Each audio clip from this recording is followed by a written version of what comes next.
और इस बीच एक बड़ी खबर आ रही है, ऑपरेशन सिंदूर को लेकर सूत्रों से बड़ी खबर। पाकिस्तानी एयरबेस पर ब्रह्मोस से अटैक किया गया था। 10 मई को भारत की तरफ से ब्रह्मोस से अटैक किया गया।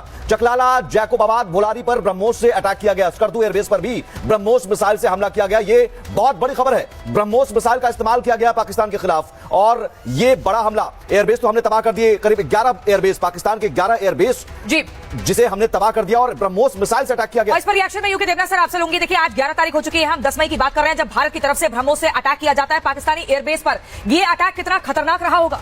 बहुत ही खतरनाक रहा होगा, क्योंकि ब्रह्मोस जो है दुश्मन के एरिया में 300 किलोमीटर और जो दूसरा वर्जन है वो 450 किलोमीटर की दूरी तक मिलकर घुसकर प्रहार कर सकता है। इसमें एक 500 किलो का वॉरहेड लगा है, यानी 1000 पाउंड का हाई एक्सप्लोसिव वॉरहेड लगा हुआ है। लेकिन अगर जरूरत पड़े तो हम इसमें एक टैक्टिकल न्यूक्लियर वॉरहेड भी लगा सकते हैं। इसकी सबसे बड़ी खूबी यह है कि ये बैलिस्टिक ट्रेजेक्टरी पर नहीं जाता है, ये फ्लाइंग करते हुए जाता है। इसका इंजन जो है वो कंटिन्यूअसली चलता रहता है। इसी वजह से इसको दाएं बाएं ऊपर नीचे कर सकते हैं, जिसकी वजह से दुश्मन का जो एयर डिफेंस सिस्टम है वो भ्रमित हो जाता है, चकित हो जाता है और उसको ठीक से इंटरसेप्ट करके गिरा नहीं पाता। ब्रह्मोस की एक और खूबी यह है कि जरूरत पड़ने पर हम इसमें बंकर बस्टिंग बॉम्ब भी लगा सकते हैं, यानी जो सतह पर नहीं फटेगा, जमीन में 30 फुट अंदर जाकर फटेगा। इससे होता क्या है, दुश्मन का जैसे रनवे है, रनवे के सतह पर अगर कंक्रीट के ऊपर बम फट गया तो क्या फर्क पड़ता है, 1 इंच का गड्ढा होगा महज। लेकिन अगर वो डीप पेनिट्रेशन करके डिले फ्यूज के साथ अंदर जाके फटता है तो रनवे के जो कंक्रीट के स्लैब्स है, स्लैब्स को उखाड़ फेंकता है। तो कितनी तबाही मची होगी, कितना नुकसान हुआ होगा, इसको लेकर अगर हम आकलन करें? देखिए, क्योंकि मैं एयरफोर्स की MiG-23 उड़ाता था और ऐसे वेपन्स दुश्मन के रनवे पर फायर करने की प्रैक्टिस करता था, तो युद्ध में जो ऑपरेशनल प्लानिंग की जाती है, दुश्मन का जो रनवे है समझिए है 9000 फीट लंबा। अब दुश्मन का जो फाइटर विमान है उसको टेक ऑफ करने के लिए करीबन 5000 फीट का रनवे चाहिए। तो हम क्या करते थे कि एकदम दुश्मन के रनवे के सेंटर पॉइंट पर आघात करो। इससे क्या होगा कि दुश्मन का रनवे इस तरफ आधा बचा हुआ है, इस तरफ आधा बचा हुआ है, उभय पक्ष से उसका फाइटर विमान हिंदुस्तान पर हमला करने के लिए ना टेक ऑफ कर सकता है ना लैंड कर सकता है। तो हम इसको कहते थे DMPI, direct mean point of impact. लेकिन अगर सरगोदा जैसा बेस है, बहुत ही महत्वाकांक्षी है, तो हम उस पे दो DMPI प्लान करते थे। यानी दुश्मन का रनवे अगर 9000 फीट लंबा है तो इधर से 3000 फीट की दूरी पर 1/3 और इधर से 3000 फीट का मतलब ये जो 2 खड्डे कर दो। ये बहुत घातक प्रहार, लीथल अटैक था। और इसलिए हम कह रहे हैं कि जो रावलपिंडी का एयरबेस हो या फिर हम स्कर्दू या बुलारी, जैकोबाबाद, ये तमाम जो एयरबेस हैं जो स्ट्रेटेजिक तरीके से या मिलिट्री नजरिए से हम देखें तो पाकिस्तान के लिए बहुत अहम थे कैप्टन श्याम जी, लेकिन हम उन्हें तबाह कर दिया और शायद यही वजह है कि मुल्ला मुनीर को झुकना पड़ गया।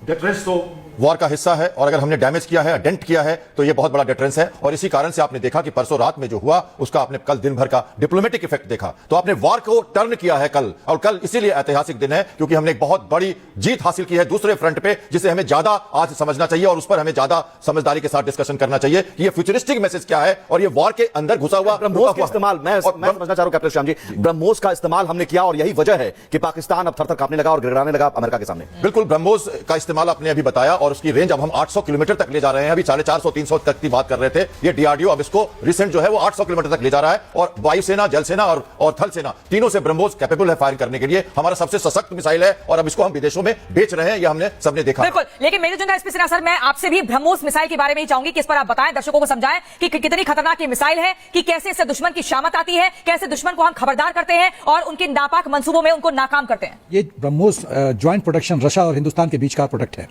इसकी सबसे बड़ी खासियत है कि किसी भी रडार सिस्टम को ये डॉज कर देता है। कोई भी मिसाइल सिस्टम डिस्ट्रॉय कैसे होता है, एयर डिफेंस का सिस्टम जो है उस पर मिसाइल फायर करता है तो डिस्ट्रॉय हो सकता है।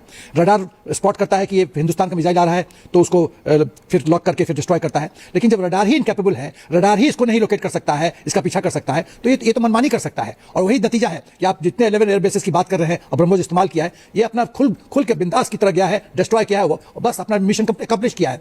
तो ब्रह्मोस आज की तारीख में मेरा ख्याल है वर्ल्ड का one of the best missile system है। बहुत अकेले ही पूरे पाकिस्तान को तबाह कर सकता है। एग्जैक्टली, और ये इतना खतरनाक है, इसीलिए तो पाकिस्तान और चीन के नींद उड़े रहते हैं। देखिए, पहले जो हम लोग के पास क्षमता थी, हम लोग की इच्छा शक्ति नहीं थी। सेना वही है, इतना बढ़िया परफॉर्म कर रही है। पहले सेना वही थी लेकिन हाथ बंधे थे। शेर को यदि बांध दीजिएगा, पिंजरा में बंद कर दीजिएगा तो शेर क्या करेगा? अब शेर को खोल दिया मोदी जी ने, तो अब देखिए छक्का पे छक्का हम लोग। सर, ये शेर को खोल दिया, उस पर मैं एक बात कहना चाहता हूं, मुझे अब 1 मिनट का समय दीजिए। आज की जो मीटिंग है उसमें क्या होने वाला मैं आपको कहना चाहता हूं। पहला प्रश्न जो था आपका इस सेगमेंट में, देखिए ये जो मीटिंग हो रही है रिव्यू के साथ साथ फ्यूचरिस्टिक मीटिंग है। इसमें NSA शामिल है जो हमारी स्ट्रेटेजिक लेवल पे सारी कार्रवाई अभी तक देख रहे थे प्रधानमंत्री के साथ, ऑपरेशनल लेवल पे डिफेंस मिनिस्टर और डिप्लोमेटिक लेवल पे हमारे फॉरेन मिनिस्टर। ये क्या हो रहा है, अभी रूल्स ऑफ एंगेजमेंट चेंज हो रही है। ये अंत नहीं है इस युद्ध का, युद्ध जो हुआ है ऑपरेशन, इसकी शुरुआत है। अब एक ट्रिगर जो था टाइट अभी तक हमारे फौज का, वो अब चेंज हुआ है और अब उसका क्या मायने रखता है ये जरा समझिए। क्योंकि हमारे सेना जो थी वो जमीन पर तो अभी, और एयरफोर्स को थोड़ा ज्यादा मुश्किल होती थी, लेकिन rules of engagement well defined थे। अब वो शिफ्ट होगा अरबियन सी में, जहां पर कि एक एक्ट ऑफ वॉर को माना जाता है बेलिगरेंट कंट्री के अंदर, वो प्रोवोकेशन के अंदर, कि वो अब कोई भी कार्रवाई और ये ब्लॉकेड कर सकता है। इसलिए अब भारतीय सेना को दिखा रहे हैं स्क्रीन स्क्रीन पर एयरबेस, भारत का वार 11 एयरबेस कैसे खाक हुआ है। बुलारी है, इसमें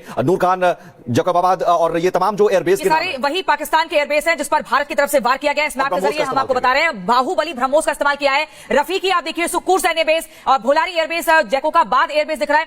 तो ये सब कुछ इन जगहों पर इन 11 एयरबेस को खाक करने वाली जो पूरा क्रेडिट जाता है वो ब्रह्मोस मिसाइल पर जाता है। कैप्टन इंद्रजीत सिंह सर, मैं चाहूंगी हम एक बार फिर से ब्रह्मोस मिसाइल पर थोड़ा सा गौर फरमाएं और अपने दर्शकों को बताएं कि कितनी खतरनाक ये मिसाइल है, कैसे दुश्मनों के जो एकदम निशाने हैं, जो एकदम मंसूबे हैं, उनको निस्तेनाबूद करती है। 11 एयरबेस को खाक करना क्या इतना आसान था? ब्रह्मोस एक ऐसी मिसाइल है जिसको भारत और रसिया ने विशेष टेक्नोलॉजी के माध्यम बनाई है। दोनों का ये साझा मिसाइल की टेक्नोलॉजी है और सबसे बड़ी बात है कि अगर इसको हम बाहुबली कहें तो कहीं कोई गलत नहीं होगा। इसमें जो शक्तियां हैं वो असीम हैं। उन शक्तियों की तो बात ही कुछ अलग है। प्रोडक्शन यूनिट का आज उद्घाटन भी करेंगे राजनाथ सिंह लखनऊ में। बिल्कुल, और यहां बाहुबली ब्रह्मोस तो हम कह ही रहे हैं, लेकिन सवाल है कि बाहुबली या हम किसी भी युद्ध में देवनाथ जी ब्रह्मास्त्र का इस्तेमाल किया जाता है, तो क्या ये ब्रह्मास्त्र हमने निकाल लिया था और यही वजह है कि पाकिस्तान अब थर-थर कांपने लगा? अरे साहब, अब तो ब्रह्मास्त्र निकल चुका है, अब तो तबाही से कोई बचा नहीं सकता। एकदम, अगर आप चाहें तो हम ब्रह्मोस का इस्तेमाल करके पाकिस्तान के डूरन लाइन तक, यानी अफगानिस्तान ईरान में जो उनका सिस्तान प्रांत है वहां तक पहुंच सकते हैं। ब्रह्मोस के हमने एयरफोर्स में अपने सुखोई 30 के साथ मैच कर लिया है, यानी सुखोई 30 अगर जरूरत पड़े तो एयर टू एयर रिफुलिंग भी कर सकता है। तो 3 चीजें हैं, सुखोई 30 अपने बलबूते पर 1000 किलोमीटर, समझिए हिंद महासागर में चीन की नेवी का एक शिप घूम रहा है।